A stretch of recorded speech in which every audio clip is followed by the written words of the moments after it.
Nithyanandam, God and Goddesses. What is prana? I'll give you the best example I can give in terms of what is prana, okay? Ultimately, prana, for example, if you were to take a flesh, right, the flesh of an animal, or if you were to take a dead animal and you were leave them, let's say, in the kitchen. Just not even use the woods, for example. You leave the animal or rotten or raw flesh in the kitchen, unrefrigerated. By tomorrow morning it will start smelling, right? It will start rotting because it's going through that decaying process.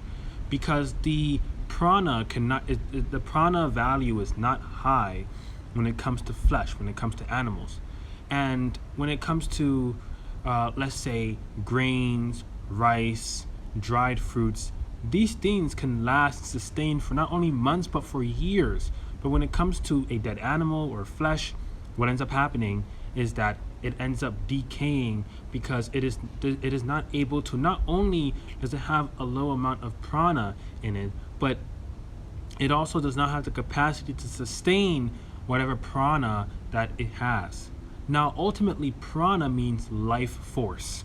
Therefore, when you are eating, as per Ayurveda, technically, ultimately, we eat in order to restore the life force, prana, that we have in this body.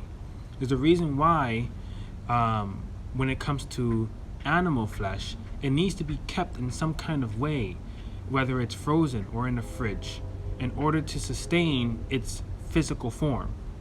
Now, frozen food is never recommended because it destroys all the cells and the prana and life force, whether that be animal or vegetables or fruits.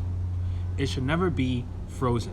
Whether it's a soup that you made, it is always best to have most fresh food that was cooked the same day, and no more max left over 24 hours after being cooked, because the amount of prana, the life force that is left in the food, starts going away. Now, a lot of this decreases depending on how you cook the food and how much heat you apply and things like this. But on a very basic level, prana means life force. So flesh does not have that much life force when it's dead. When that body, when that being, the soul leaves, the atma leaves the body, it starts decaying. Right? There's no more life force happening. Life force is sustained through our breathing. We get prana through us breathing air. Same thing with animals. So when they leave the body, there's really not much life force left compared to fruit.